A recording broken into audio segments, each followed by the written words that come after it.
Bonjour, j'espère que vous allez bien. Aujourd'hui, nous allons faire une bouillie de banane. Ce n'est pas en fait la banane bouillie, hein. Non, c'est pas ça, mais c'est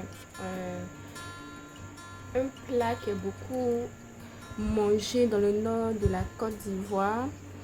Voilà, une bouillie à la banane ou la bouillie de banane, un peu un style comme baka de banane.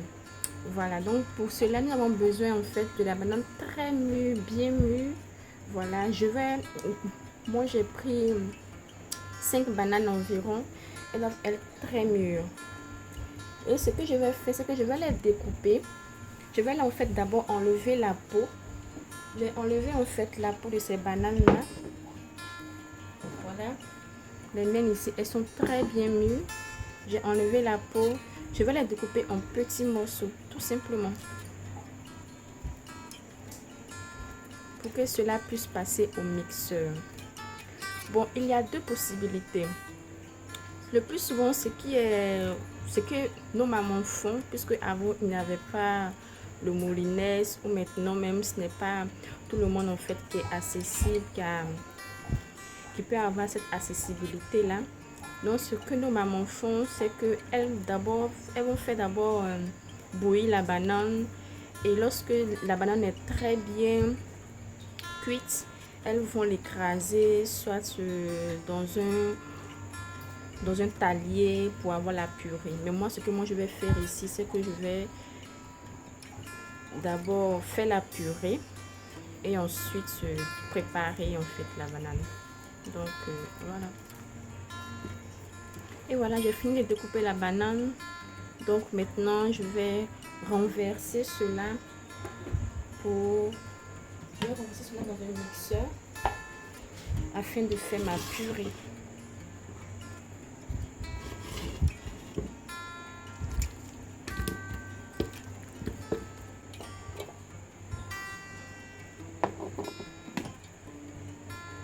Et direction le mixeur. Notre purée en fait étant faite, voilà, nous allons tout simplement transvaser dans la casserole. Ici, voilà, dans la casserole. Et ce que nous allons faire, c'est que nous allons ajouter de l'eau pour passer en fait cela à la cuisson. J'ajoute un verre d'eau pour que cela puisse bien cuire.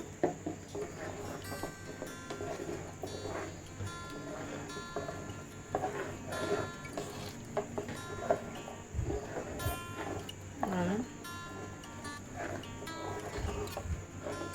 En même temps que j'ajoute de l'eau, je vais aussi ajouter la pâte d'arachide et l'huile rouge. Voilà. Seulement que je ne l'ai pas dit au début, excusez-moi. Pour faire en fait la bouillie de banane, nous avons besoin de la banane, de l'huile rouge, de la pâte d'arachide et de l'assaisonnement, le piment également aussi que nous pouvons ajouter. Voilà, j'ajoute de la pâte d'arachide. Je vais ajouter 3 cuillères à soupe de pâte d'arachide. Sûrement que d'aucuns vont me poser la question, pourquoi est-ce que je mets la pâte d'arachide au début de la cuisson? Tout simplement parce que je voudrais que la pâte d'arachide puisse bien cuire durant la préparation. Voilà, que la pâte d'arachide puisse bien cuire en fait. Donc je préfère en fait mettre ça au début. En même temps aussi, j'ajoute l'huile rouge. J'ai ajouté en fait de l'huile rouge. Voilà, l'huile rouge, vous pouvez en fait l'ajouter. Cela dépendra de la quantité que vous voulez. Voilà. Et j'ai également aussi ajouté un autre verre d'eau pour permettre en fait vraiment à notre bouillie de pouvoir bien cuire, surtout même que la banane n'a pas été préparée au début. Cela fait 15 minutes maintenant que notre plat est au feu. Nous voyons que la cuisson progresse. Voilà, déjà même elle est en pâte. Ce que je vais faire, je vais ajouter juste un peu d'eau encore pour permettre en fait à notre pâte de bien cuire. Et voilà, un peu d'eau. pour que la cuisson puisse bien se faire et qu'elle ne colle pas tout en bas.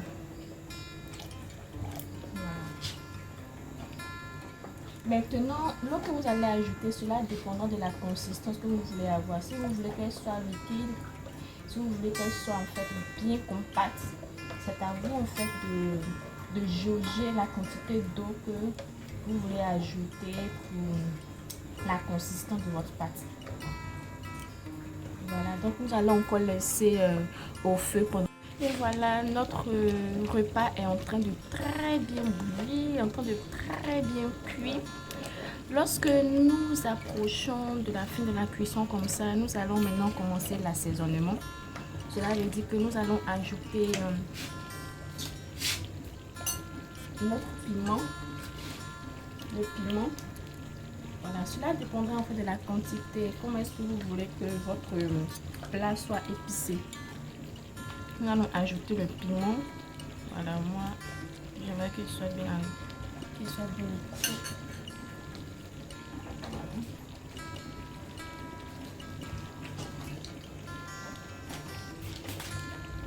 Le piment pour épicer en fait notre plat.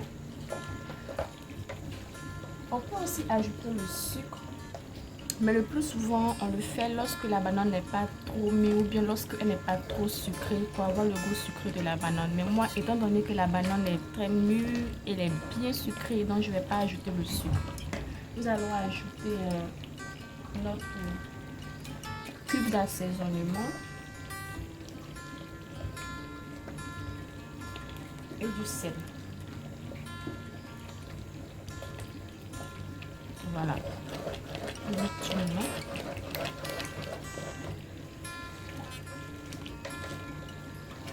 Voilà. Et nous allons laisser encore 15 minutes pour la cuisson. Le repas est prêt. Nous allons servir notre repas. Ça sent très bon. La couleur est belle. Voilà. Notre plat est bien cuit et nous allons en fait passer à la dégustation. Bon appétit à vous!